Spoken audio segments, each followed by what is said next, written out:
Good morning, everybody. Welcome to this edition of On Track Live. Appreciate everybody taking the time to be with us today.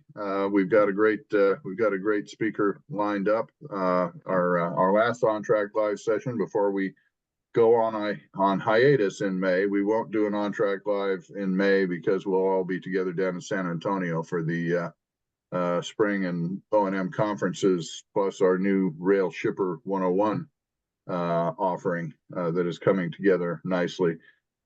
Just going to be very brief today because we've got a guest who has an excellent slide deck with some interesting information to go through. But just quick self promotion. The conferences are right around the corner. Late registration, early bird registration rates expire this week. So if you haven't registered for the Springer O&M conference yet, urge you to do so. Watch the On Track e-newsletter that comes out tomorrow.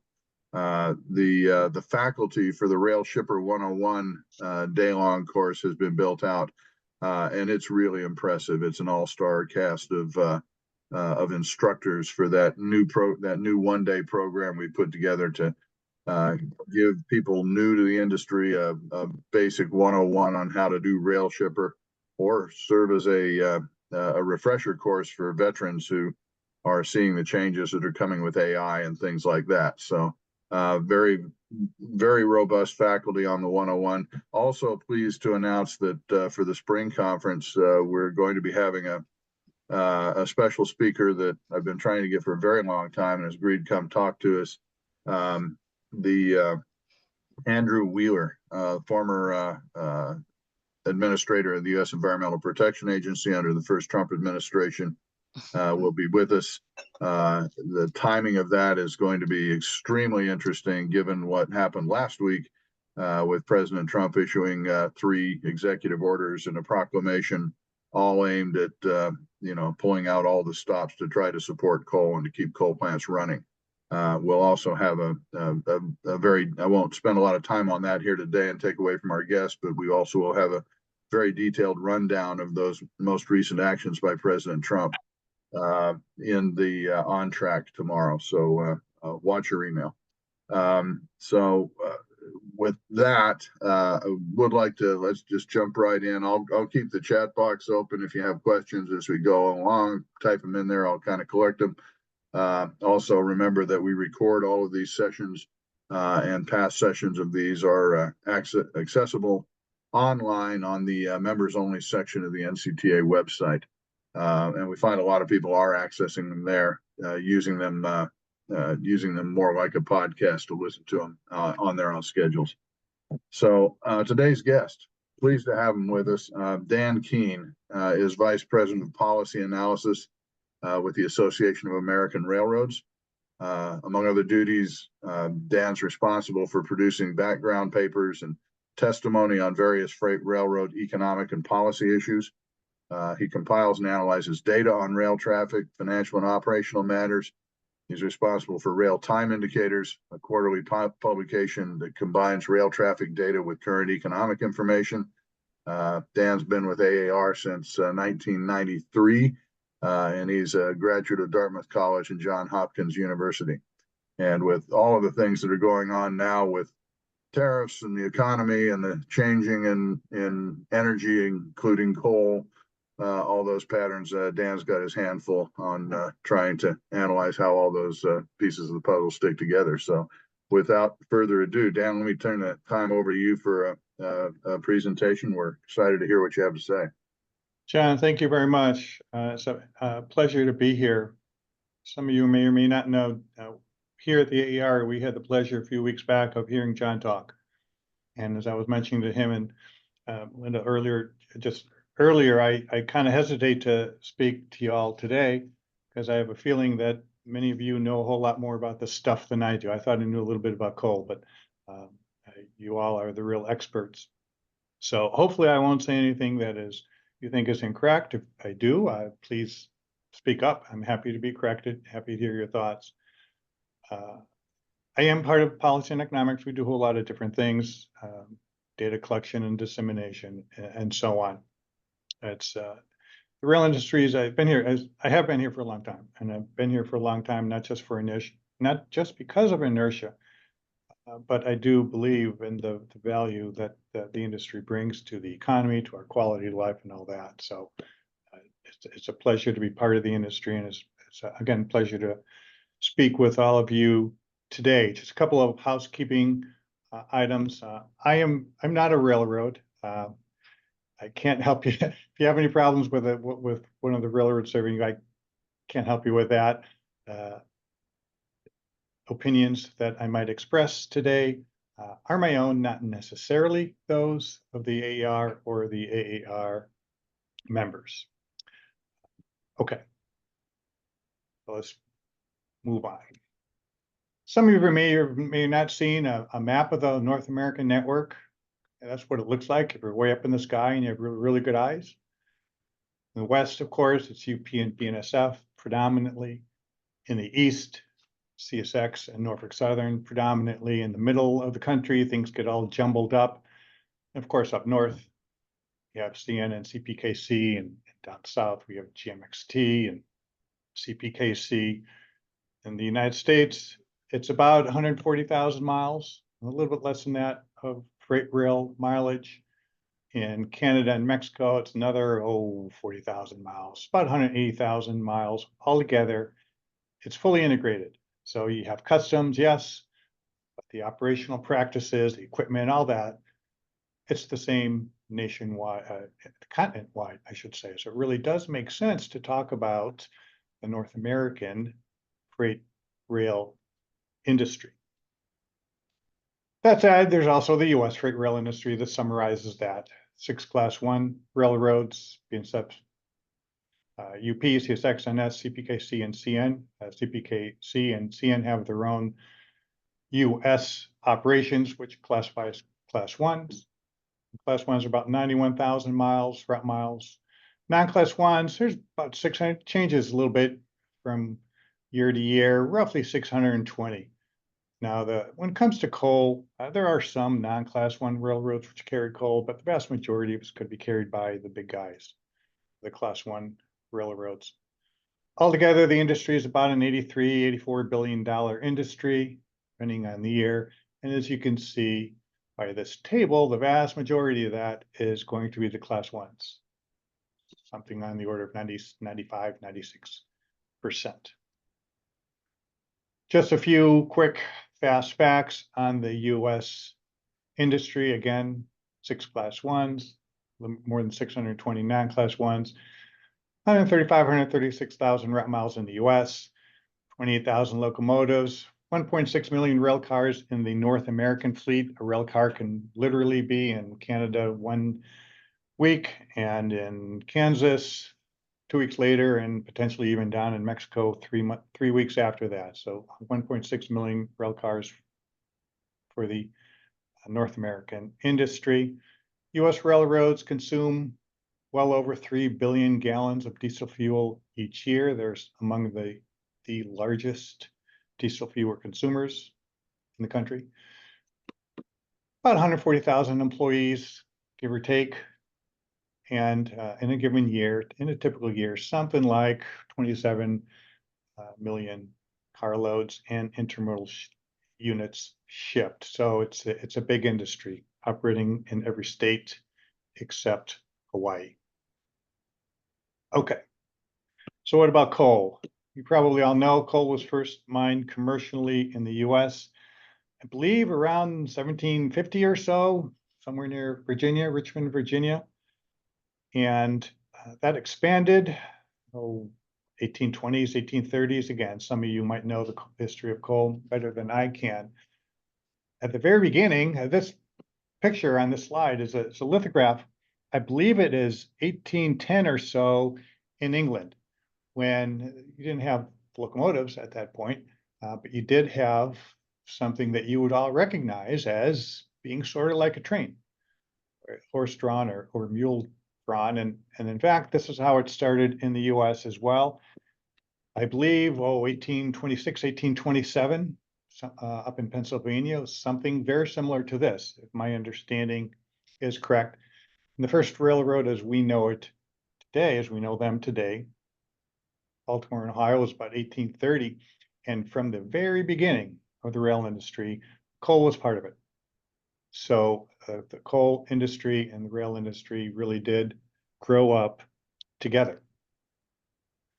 Picture on the left, this is from, I believe, around 1910 or so. By this point, you had real locomotives and you had real trains and you had real coal mines, and it was a big thing. Coal was crucial, all of you know this, crucial to the industrialization, not just the United States, but all over the world.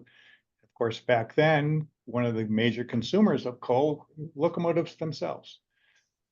Remember all the steam-powered locomotives, still a few of those things left. Picture on the right, that was just taken a couple of years ago. There's a CSX main line, goes right next to the AER. So if you go to our window and you look down, you see sometimes coal trains just like this. Again, the coal industry and the rail industry have grown up since the very beginning, and they continue to be integral to each other, as we'll talk about. Okay, I first saw this picture a number of years ago, and I was shocked. I remember seeing the old movies where you'd have coal mines, and they'd be in Appalachia somewhere, and you might have a seam, what, 5, 6 feet wide, something like that. And frankly, before I joined the AER, I didn't know there was anything else. And then, again, a number of years ago, I saw this North Antelope mine in Powder River Basin, and it was just shocking to me. I can't believe it, that this thing exists.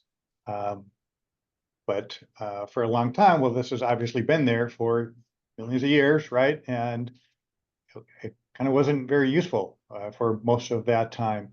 Only with the advent of thanks to railroads, this could be economically mined and shipped all over the country and indeed all over the world. So this chart shows coal production and consumption since 1960. Again, you could extend this chart back many years. Production a little bit more than consumption, mainly because of exports. And you can see, this is all familiar to all of you, steady growth over this entire period. Of course, in 1970, the Clean Air Act and the amendments to the Clean Air Act in 77 really spurred development of the Powder River Basin, thanks to the low sulfur content of PRB coal. And the railroads, again, developed along with it. Y'all probably know about BN and UP and C&W in the 70s and the 80s, throwing just gobs and gobs and gobs of money at developing the PRB coal mines. Huge investments by the coal companies too, and by the railroads that enabled PRB coal to get really all over the world. Again, it's hard to imagine PRB coal moving by truck from, say, Wyoming to, I don't know, a power plant in Georgia. So without rail, this couldn't happen. And again, they grew up together. So the peak was about, depending on the measure, 2007, 2008, when US coal production and consumption and rail volume of coal peaked. So the bars on this graph are like the lines on the graph just ahead of time, production and consumption. This time, though, I've added a new line, the reddish line indicating rail tons originated, peaked in 2008. And since then, it has been down along with production and consumption. I don't have this listed on here, but if you do a correlation. Correlation just means how well two different metrics are related to each other. And for rail volume and coal production or coal consumption, the correlation is on the order of about 98%, which is unbelievably high. If you have two different indicators, it means the correlation is almost perfect. So as coal production and consumption go, well, so goes rail coal volumes. Again, all of you know that there's been a huge decline. Table on the left is probably familiar to most of you. In 2024, coal accounted for 15%, according to EIA, of US electricity generation. That's a record low. Last time it was that low, decades and decades. I don't even know if we even know. It wasn't that long ago. I started in the AR in 1993, and at that point, coal was well over 50%. I used to do a lot of work related to coal. Again, back then, coal was a thing, and not anymore. And you can see by this table, the growth in natural gas helped a whole lot in recent years by cheap natural gas that was brought about by fracking and horizontal drilling. Nuclear has been about the same. And again, also look at what has happened to renewables, thanks to environmental regulations, and again, cheap natural gas, the coal share has gone way down. That has also meant a decline in the rail share. Now, railroads account for about 70% of coal delivered to electric power plants in this country. So if you take the 70%, it's 15% for coal overall, and about 70% is rail. And you can see that the share of US electricity generation generated by coal delivered by rail today is on the order of about 11%. It's about a third of what it was not that many years ago. Okay. And a lot of stuff falls from that. One of that is a loss in rail revenue from coal. The bars here is current dollars. The line here is inflation adjusted dollars. And you can see that the peak for coal revenues to 2011 and has some ups and downs since then, but you can see the trend line is very clearly down. Now, for the railroads, this is a fact of life. You just have to deal with it as best you can. And so they have done the best. But it's kind of interesting to think, well, what would have happened if coal volumes had not fallen? Well, for one thing, it would be tens of billions of dollars in additional revenue for coal producers, sure, but also for rail revenue. It'd be a different world. Again, it's the world that we have.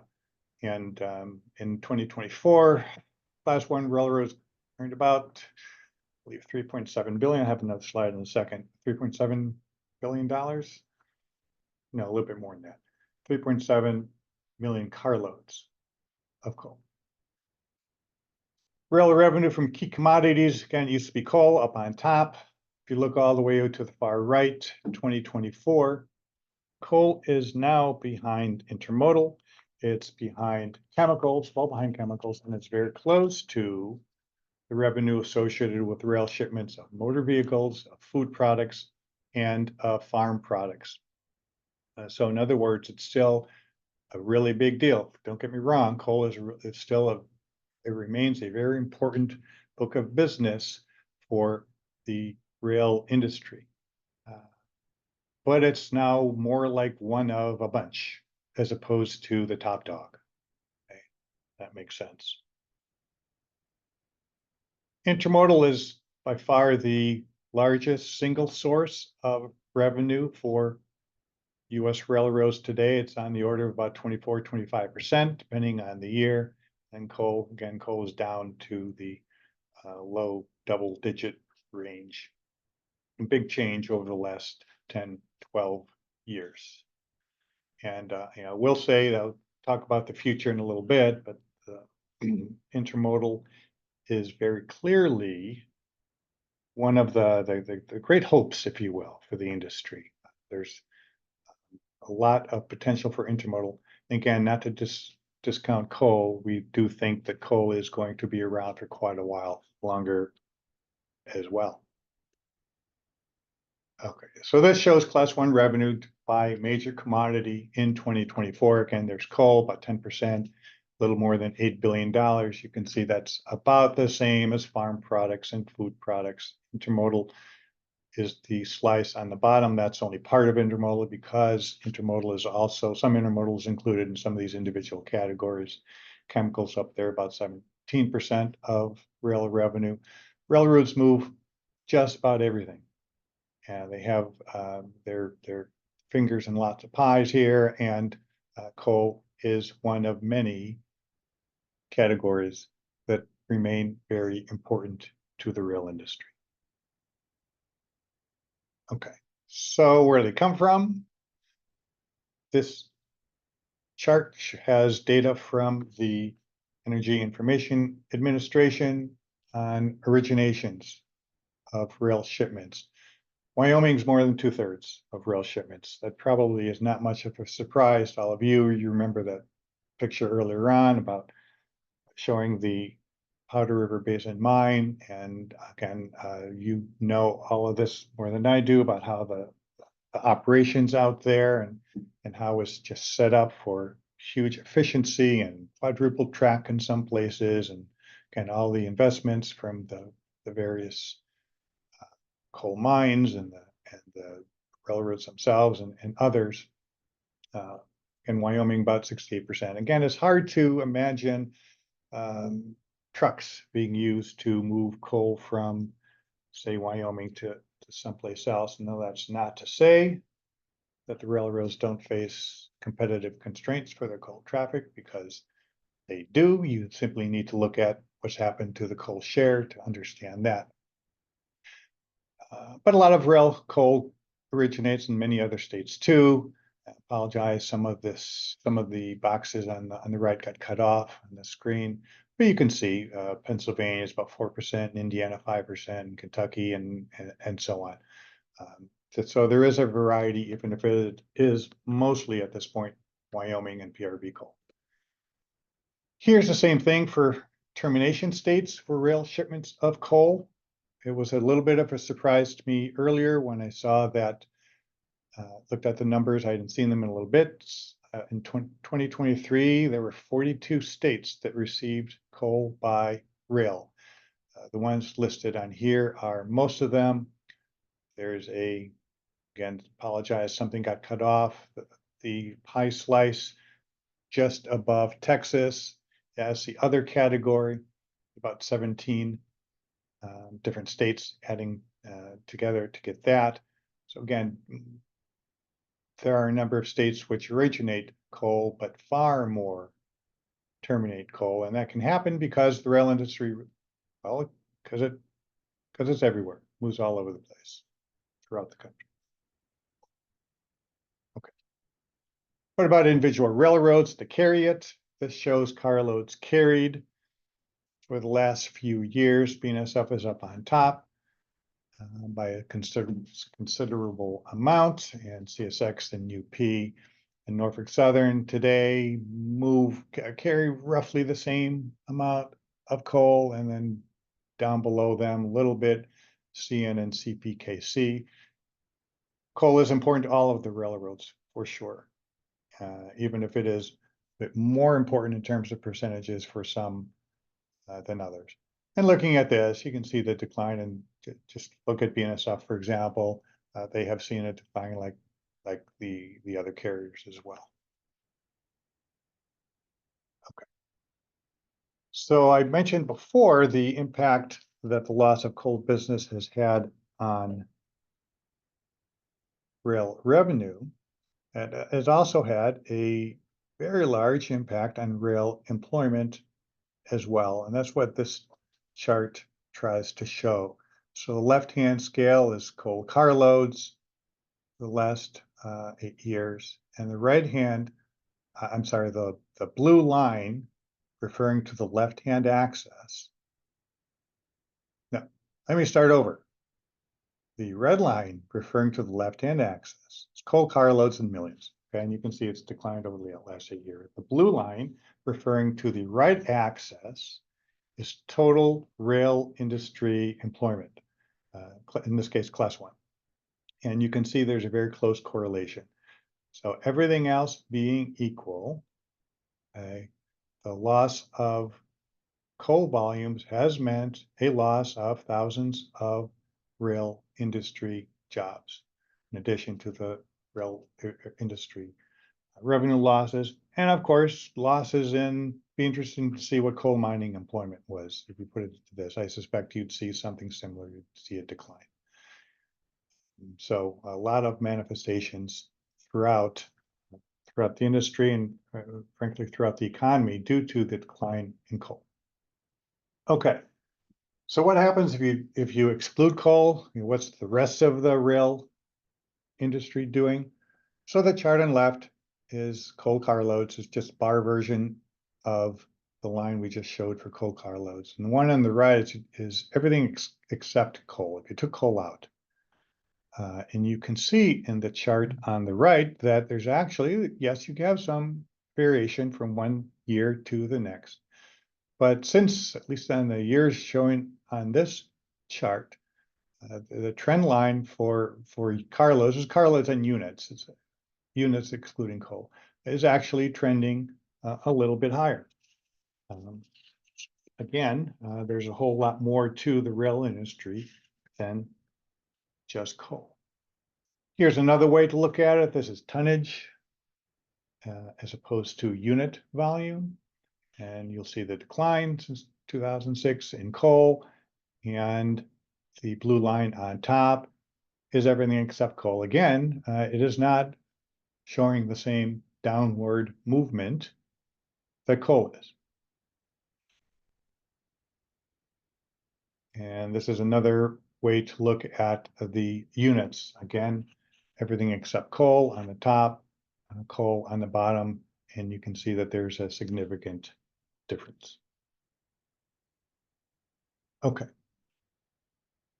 Just a couple of points about rail profitability. Now, all of us, all of you on this call and railroads and their customers, everybody wants financially healthy railroads that serve their customers safely and efficiently and cost effectively and reliably.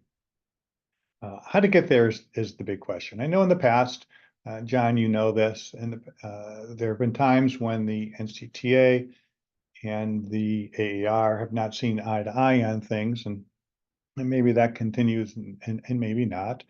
But and again, I don't want to get into that whole side of things now, unless you want to talk about it later.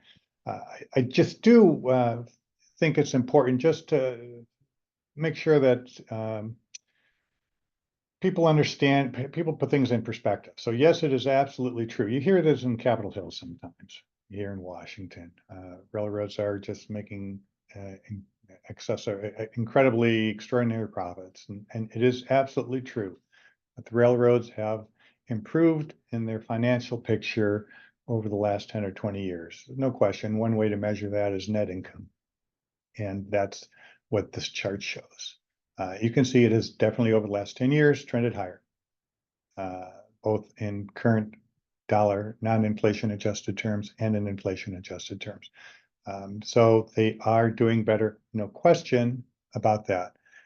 And would respectfully suggest to anybody who'll listen that that's a good thing, because out of this net income is where the railroads pay for the spending and the massive investments that they need in order to provide hopefully reliable and safe and cost-effective service to your companies and other rail customers. So yes, things are better financially, but please don't get carried away. There are various ways to measure profitability of one industry and another. Just one of those is return on equity, ROE.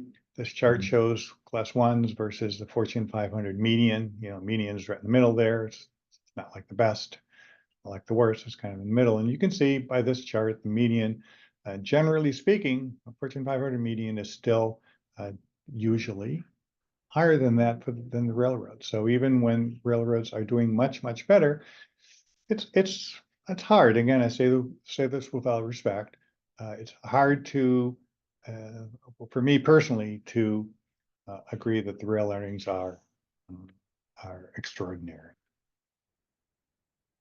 So that said, looking to the future, there is still an awful lot of freight out there that potentially railroads could capture.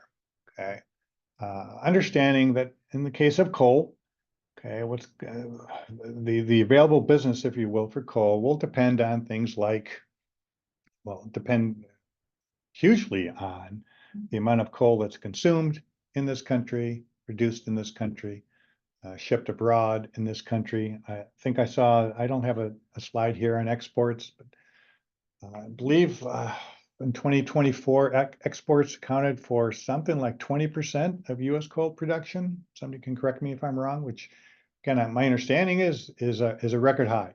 So in the case of coal, what happens in terms of tariffs, for example, could impact coal exports and therefore impact railroads, because railroads account for the vast majority of coal export shipments. Railroads touch vast majority of coal exports, bringing them to port. So, and again, John did a great job when he talked to the AR, describing what's going on in the near and potentially medium term regarding coal use, and how what people thought would be necessary just a few years ago in terms of electricity demand, it may not be the case anymore because of the buildup of data centers and so on. And again, John did a great job talking about how some coal-fired power plants that had been scheduled for decommissioning in the next few years have been either delayed or postponed. So those kinds of things will absolutely have an impact on how much coal railroads carry. But even leaving aside coal, there's an awful lot out there that railroads could potentially carry. So this pie chart shows it's data from the Bureau of Transportation Statistics. Ton miles, you all know what ton miles is, moving a ton of freight 1 mile. Rail is about 28%, and multiple modes, it's mostly intermodal. If you add it together, it's roughly about 40% of long distance. And by this, I mean shipments of at least 500 miles, when railroads are more likely to be competitive. So rail is more than any other mode. A lot of that truck number, though, some of that water number is stuff that could potentially move by rail. And the goal of rail management, again, I'm not a railroad, and I don't speak for the railroads in that sense, but the goal, I think it's safe to say, goal of rail management in every case is to get some of that truck pie and get some of that water pie and maybe some of that pipeline pie and move it over to the rail column. And theoretically, we could be talking about millions and millions, millions and millions. An awful lot of freight is in the gray area that could move by rail, could move by truck, could move by water, depending on how the various modes respond to competitive pressures and value proposition and all that.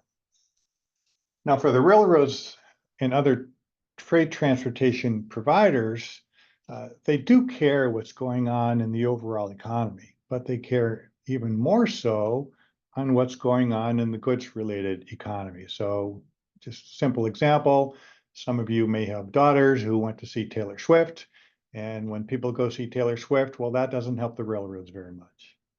Whereas if they went to Taylor Swift and they bought Taylor Swift t-shirts that were made in China and came over from a factory there and landed in Los Angeles and put on a container and moved by rail to wherever that concert was, well, okay, maybe the railroads are involved in that. So by goods related volumes, again, I mean things that can fill up a rail car or fill up a truck, lumber and coal and chemicals and grain and so on and so forth, as opposed to education or healthcare or Taylor Swift concerts or apps or that kind of stuff, where railroads just don't play much of a role. Let's get the page. So what's really important, again, is the goods side of the economy. And one of the unfortunate realities of the US economy over the last 20, 30 years is that the traditional rail sectors, the goods side, if you will, has fallen as a share of the overall economy. That's what this chart shows. You probably heard about the shift to services. Well, the inverse of this line would be services, and if you showed just services, it would be going up in the same way that this line, these bars, are going down. So railroads want the economy to grow in ways that involves tangible goods, and the trend has been the other direction. Again, it's a tailwind. It's a tailwind that the railroads have to deal with. Again, it's just kind of part of it. Foreign trade is a big deal too. Every day here in Washington, you hear different things about trade. Again, I know coal is a big player. I'm just take that back. Exports are an increasingly important aspect of the coal business. And I know coal exports go all over the world. Most of that moves by rail. International trade, just overall for rail traffic, is well over a third, whether you're talking about units or revenue or tons. So railroads have a inherent interest in what's going on with foreign trade. If you know what's going to happen with foreign trade next week or next month or 2 months from now, God bless you, because nobody else does. And so we'll see. But I suspect many of us, railroads will be involved. I suspect some of the firms that you all deal with will be impacted as well. Again, international trade is very important to the rail industry, so they are watching what's going on very closely. Few final points, just kind of looking ahead. Service is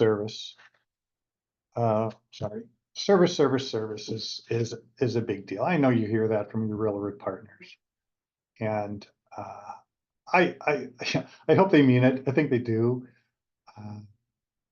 In the case of intermodal, I told you that before. Intermodal is about 25% of revenue now. The hope is it gets much higher. Well, everything that moves by rail intermodal service could theoretically move solely by truck instead, if the rail value proposition isn't good enough. So you don't get anything more service where service is required, and where it's highly competitive as it is for intermodal. But it's not just intermodal. It's natural gas versus coal. It's paper imported versus paper domestic, and so on. And it reminds me, by the way, let me go back to this slide. Forgot to mention, love them or hate them.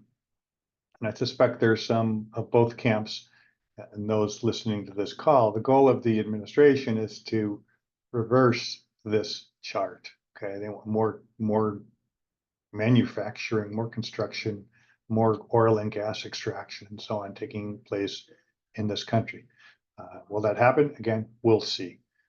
But that is certainly a goal. And on this side of things, that will require lots and lots and lots of good service. So we'll see how that works out. Trucks will remain fierce competitors in some sectors more than others for the rail industry. Potential markets should keep growing. I showed you that earlier chart, just saw about the goods share of things, how it's been going down. Well, if you looked in absolute terms, it's actually slightly going up. So it's up. The pie is still growing, even if the goods share of it, the slice of that pie that represents goods, is maybe not as large as it used to be. So there's potential, and I mentioned before, there's potential to hopefully steal stuff that used to move by water or by truck and move it to the rail slice. Regulation and legislation matter. Again, without getting into that, we respectfully disagree on some things and agree on other things, and that'll play out. Environmental benefits, I don't know if that's going to be more important going forward than not. By that I mean, railroads on average are, just in terms of overall freight, railroads are about 3 to 4 times more fuel efficient than trucks. So if you're a company and you want to reduce your carbon footprint. Well, one easy way to do that is to move more of your freight by rail. I don't know if that's going to be with a new environment, new team in Washington. Will that become less important? I don't know. But for now, it is again, to the extent that things like carbon footprint remain important to businesses writ large, and railroads will have that will provide a headwind for tailwind for rail movements. And the chart, by the way, here, the bars. The freight analysis framework is a project from the Bureau of Transportation Statistics. They try and look out 10 and 20 and 30 years based on population and their estimate of what's going on in the economy. They try to estimate what total freight transportation demand will be. And as you can see by this chart, the expectation is that total demand will grow. And the goal for the railroads will be to ensure that as much of this growth moves to the rail column as possible. Okay. These are the AR members. You probably know that if you're a railroad, it's not a law, but it probably should be. You have to have a logo. And these are some of them. These happen to be the AAR members. There are lots of others. Again, most of these don't move coal. The class ones all do, and some of the others, Alaska Railroad does, some Genesee, Wyoming lines do, some Archie Corman lines do, Wheeling, Lake Erie do. Coal is, as I said at the beginning, coal was associated with rail from the very beginning of the rail industry back in the 1830s, 30s and 40s. Remains important today. Is it lower than it was in terms of importance, in terms of volumes? Yeah, that's fair to say. Do any railroads think coal is going to go away completely in the next 5 or 10 or even 20 or 30 years? I don't think so. I would suspect that all of you would expect railroads to be moving coal 5 and 10, 20 and 30 years from now. Yes, a lot of unknowns at this point. I guess I would say that, well, what choice do we have? If you don't have coal, what are you going to use instead? It's hard to answer that question. So I think we will see continued, I hope, cooperation between everybody in the coal industry and the rail industry, and John, between the NCTA and the AAR.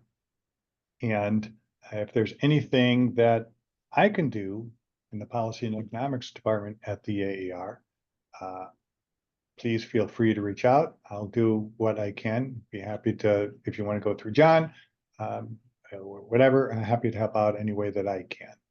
So with that, let me stop, answer any questions or hear any comments that any of you have.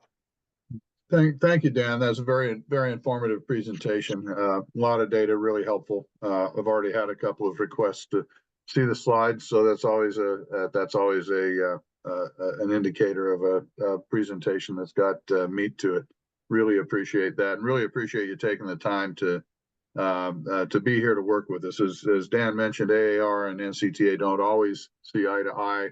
Usually in forums like the Surface Transportation Board and things like that, where you're talking about various federal freight policy. On the other hand, we work together in front of the STB on issues like fugitive coal dust from rail cars and other things when we're on the same side. So it's been a good relationship, I think, that is adversarial at times but cooperative at times, and of course we want to maintain that a lot moving farther in the future. If any of you have questions, as we mentioned, feel free to unmute or wave the handy thingy or tap something into the chat box. I've got that live right now, so happy to take questions from the audience. I've got just a couple. I think the kind of the biggest macro question I'd throw at you, Dan, and I don't expect you to have a yes or no answer for this, but when thinking back on some of those shipper advocacy areas where where shippers can get a little more adversarial with the railroads. I don't think generally the shippers are as concerned about the pricing aspects of that or how much money the railroads are making as they are about service aspects. That is, are they going to have crews when I've got stuff to move, or am I going to get my cars picked up on time? Am I going to get my things delivered on time? That got really acute, back in the post-pandemic meltdown that happened for a whole bunch of reasons. But does your group in the economics group, I mean, do you keep your eye on any of those service metrics tracking, or hear any of the discussion of what the railroads are doing to make sure that they're in a place to serve if things happen in the economy? Let's say Trump's successful and coal comes booming back. Are folks going to be able to find power and crews for that? And how does the railroad industry prepare? Well, John, that's a great question, and I'm not sure I can answer it to your full satisfaction, simply because again, we're not the railroads themselves. We don't have the authority to tell the railroad, yeah, you need to hire more people or move more people from location A to location B. I can say it goes without saying, I think I said this earlier on, everybody agrees that the ideal world is a rail industry that's financially healthy, yes, but also provides reliable and consistent and safe service. So nobody could blame coal or any other customers for being interested in making sure that the service meets their needs. Again, it's safe to say that the railroads know this. I would suspect that there is a forest and trees problem. You can't forget no individual, let me put it this way, no individual customer exists in a vacuum. It's part of an entire rail ecosystem.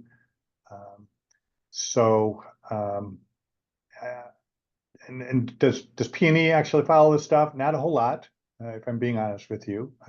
The STB does have service metrics that we are aware of, and we do have put out a report concerning them.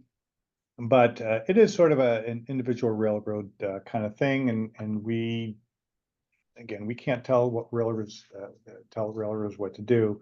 But again, there's no question that the railroads want service to be good, to meet customers' needs, and they take actions that they think will help make that happen.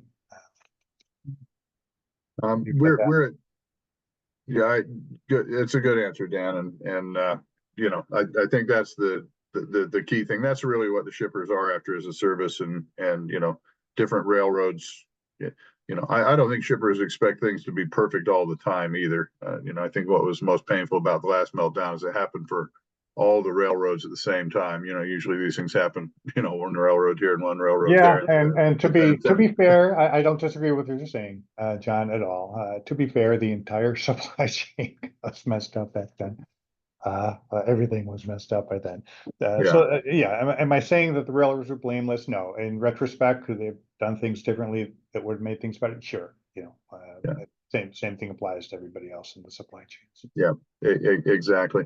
What's the shifting subjects? What's the hallway chatter at AAR now? I mean, I'm sure you guys have been drinking from a fire hose just like I have for the past, 86 days now, with executive order after executive order, and shaking up the economy with tariffs, especially, I think, must fall especially into your bailiwick. I mean, what's the hallway chatter at AAR regarding, that's another great question that I wish I hadn't had. We have at the AAR, we have a government affairs department, of course, like lots of other trade associations. And I was talking just this morning with one of my colleagues in government affairs who handles the trade things, and she was just kind of asked her that same question, and she just kind of laughed and said, "I have no idea."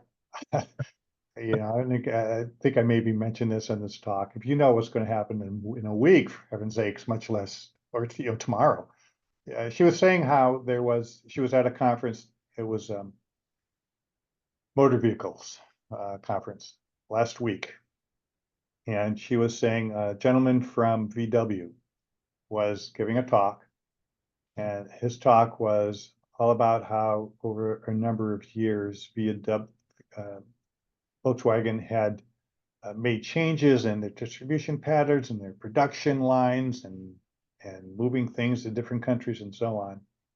And how the imposition of at the time, the reciprocal tariffs had just been announced. And he was talking about, well, this really messes things up for us. You know, he said if he's being brutally honest.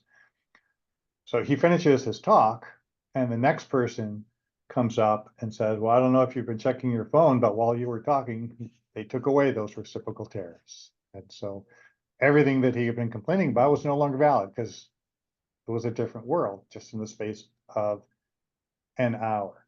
So railroads like free trade. Okay, I showed you that more than a third of rail volumes and revenue comes directly from shipments that are imports or exports. And so that's a fact. On the other hand, we don't know, railroads don't know what's going to happen in that regard. Railroads do have some flexibility, at least in the medium and long term, in terms of modifying their operations to whatever commercial realities are out there. And I think it's probably safe to say that, and by the way, different railroads will probably have different feelings on this. Again, I don't speak for the railroads themselves, but you know, if a huge chunk of your business comes from imports from Asia, and those imports are now faced with a much higher tariff, it's likely that those volumes are going to be impacted, and maybe a different railroad doesn't have that same kind of exposure. So there may be some of that, but just by and large, I think the goal of the railroads would be to, okay, we kind of can't really impact the decision. It's not our decision to make, but whatever decision is made, whatever happens in terms of the reaction by the other players. And again, railroads are a derived demand industry. Demand for rail service is a function of the demand elsewhere in the economy for what railroads carry, whether that's coal or chemicals or grain, whatever it is. So railroads will, are they perfectly flexible, especially in the short term? No, they're not. But there is some flexibility there, and they'll adapt to whatever happens. I don't know if that answers the question. That it did. It tells us that the railroad's crystal ball is about as It's absolutely as foggy as anybody else's. About as crystal as every other ball I've been Yes, it trying is. to look into here for the last. If you hear about a non-foggy crystal ball, please let us know, because we'd be happy to hear. So, that's great. Well, Dan, thank you very much for agreeing to come on and for taking the time. There's a lot of good data there. Really appreciate it. Tight slide deck. I'm sure it's going to be very valuable to some folks, and really appreciate your opportunity to participate with us, and we'll look forward to continuing the dialogue. And you know, the door is always open both ways. We love to have I appreciate that. Absolutely. You know, happy to help any way I can help you, John, and your members. Let me know what I can do, and I'll do the best I can. That's sure great. So thank you, everybody. Again, reminder that there will be no On Track Live next month in May. Come down and see us in San Antonio instead. We will be resuming On Track Live again in June and running through the summer. And I've forgotten who my June guest is. I've got another good June guest. Do you remember who it is, Melinda? It'll be in the On Track tomorrow, folks, but no, we've got another Dynamite guest lined up for June. So check out the On Track tomorrow. We'll have all about the coal orders and some more information on the conferences coming up next week, the Dynamite speakers for Shipper 101. And hope to see as many of you as we can in San Antonio in about a month. Thanks a lot, everybody. Thanks. Thank you, Melinda. Thank you, John.